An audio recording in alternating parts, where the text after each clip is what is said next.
Materi yang pertama yaitu mengenai pertumbuhan dan perkembangan ilmu sejarah Islam.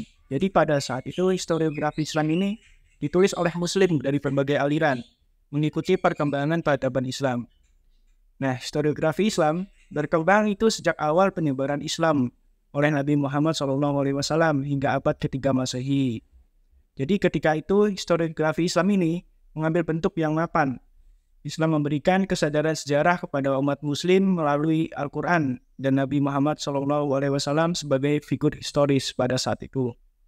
Nah, jadi pada awalnya historiografi Islam disampaikan secara lisan dengan otoritas Al-Quran dan Nabi sendiri. Namun setelah itu, setelah wafatnya Nabi Muhammad SAW, muncul persoalan-persoalan baru yang memerlukan pemahaman dan penjelasan. Nah, maka dari itu, kaum muslimin di sini mulai merasa perlu mengumpulkan informasi tentang Nabi dan menyusun hadis secara tertulis. Nah, kumpulan hadis ini menjadi sumber utama bagi historiografi awal Islam pada saat itu. Pada abad ke-1 Hijriyah, beberapa risalah dan karya besar tentang hadis muncul, seperti risalah tentang sahabat dan Nabi itu sendiri, serta karya Al-Muwatta, karya Malik Ibnu Anas. Nah, pada abad ke-3 Hijriyah dan ke-4 Hijriyah, muncul banyak buku hadis yang hanya berisi hadis Nabi pada saat itu, seperti Al-Kutub Al-Sittah. Nah, kritisme ini terhadap hadis semakin diperlukan karena penyebaran hadis ke berbagai wilayah Islam. Nah, pada periode abad pertengahan terjadi beberapa pembaharuan dalam corak historiografi Islam ini. Sejarawan mulai menggabungkan berbagai kepakaran dengan unsur lokal di mana mereka berada. Jadi pada masa ini maraknya pembangunan lembaga pemerintahan, aktivitas penerjemahan, mobilitas pelajar dan sejarawan, serta adanya ekspansi perdagangan ikut mempengaruhi adanya perkembangan historiografi Islam pada saat itu. Nah, pada saat ini tuh sejarawan mulai meninggalkan pola lama dan menulis kisah dengan pendekatan yang lebih intim. Nah, jadi penulisan sejarah dalam bentuk catatan perjalanan ini menjadi populer, seperti karya Ibnu Battuta. Jadi karya Ibnu Battuta ini mengandung gaya penulisan yang berisikan tentang heterogenitas pembahasan di luar Arab. Ditemukan dengan munculnya karya-karya seperti Futuh al-Buldan oleh Abdul Abbas al-Baladuri. Nah, selain itu, penulisan biografi juga mengalami kemajuan yang pesat. Meskipun hancurnya Baghdad oleh Hulagukan pada tahun 1258 adalah merupakan luka mendalam bagi umat Islam pada saat itu. Sejarawan seperti Abul Khair Al-Hamdani tetap menuliskan biografi penguasa yang relevan, sebagaimana informasi bagi masa yang akan datang. Dalam perkembangannya, publikasi karya-karya dalam bahasa Arab ini mulai dilakukan pada akhir abad ke-17. Nah, seiring dengan perkembangan ajaran Islam dan komunitas Muslim pada saat itu, historiografi Islam terus berkembang dan melibatkan berbagai disiplin ilmu seperti ilmu hadis, sejarah, dan kritik hadis. Nah, itulah tadi pembahasan pertama mengenai perkembangan historiografi Islam. Yang selanjutnya nanti akan disampaikan oleh saudara Dita Gatanstri kepadanya, dipersilakan. Selanjutnya, corak perkembangan historiografi Islam. Nah, di sini saya akan menjelaskan ada 2 poin, yaitu poin pertama tentang etnosentris dan yang kedua adalah mitos. Yaitu yang pertama ada etnosentris. Dalam perkembangan historiografi Islam terdapat pengaruh etnosentris yang dapat dilihat dari sudut pandang kelompok-kelompok Muslim dalam penyusunan sejarah dan penulisan narasi sejarah Islam.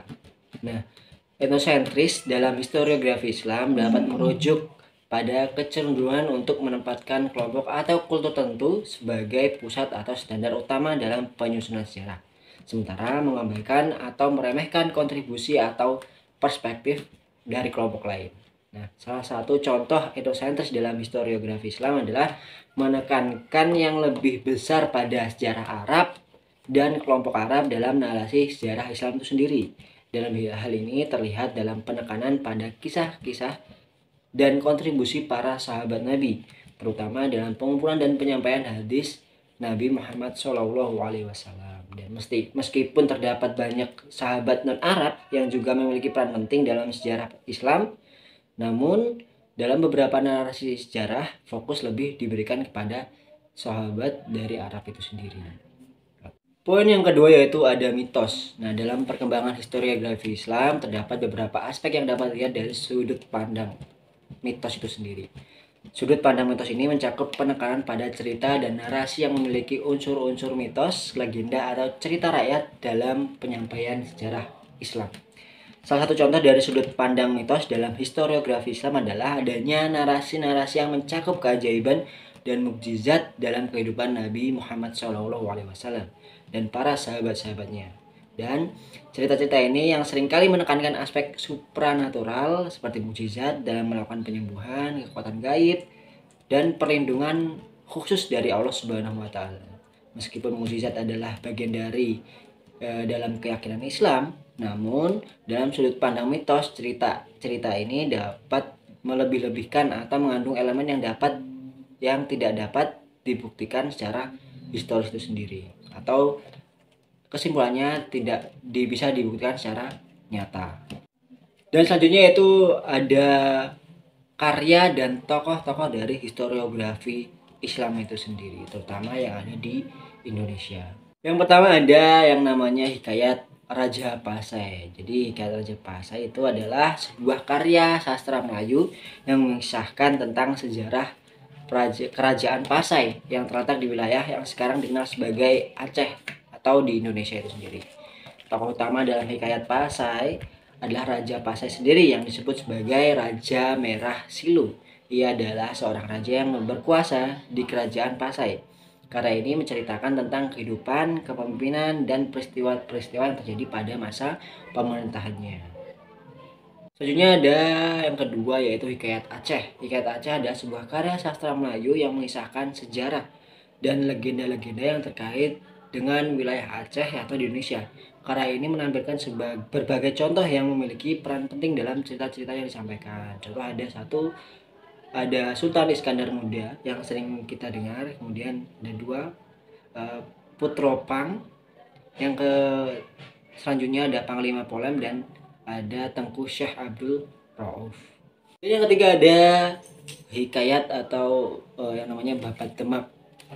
Babat Demak adalah sebuah karya historiografi yang menceritakan sejarah kerajaan Demak itu sendiri, yang mana kerajaan Islam di Jawa pada abad ke-15 dan ke-16. Meskipun Babat Demak tidak mencantumkan contoh-contoh atau tokoh-tokoh yang spesifik seperti dalam narasi yang terstruktur sebelumnya, namun terdapat beberapa tokoh yang sering disebut dan terkait dengan sejarah kerajaan Demak itu sendiri. Yang pertama yaitu ada Raden Fatah, kemudian yang kedua ada Sunan Kalijaga, dan yang ketiga Sunan Trenggana atau Sultan Trenggono.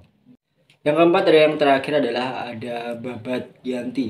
Nah, ini agak asing, namun penjelasan di sini adalah Babad Giyanti adalah sebuah naskah berbahasa Jawa yang menceritakan peristiwa penandatanganan perjanjian Giyanti. Makanya itu namanya yaitu Babad Giyanti pada tahun 1755 di Keraton Surakarta atau sering dikenal dengan Solo dan sekitarnya. Perjanjian tersebut merupakan perjanjian pembagian wilayah antara Kesunanan Surakarta yaitu Kerajaan Mataram Islam dan Kesultanan Yogyakarta yaitu Kerajaan Mataram Hindu. Nah, berikut adalah beberapa tokoh yang terkait dalam Babad Giyanti. Yang pertama ada Sultan Hamengkubuwono yang kedua, kemudian ada yang kedua Sultan Pakubuwono yang ketiga, dan yang ketiga ada Mangkunegara pertama atau yang ke-1.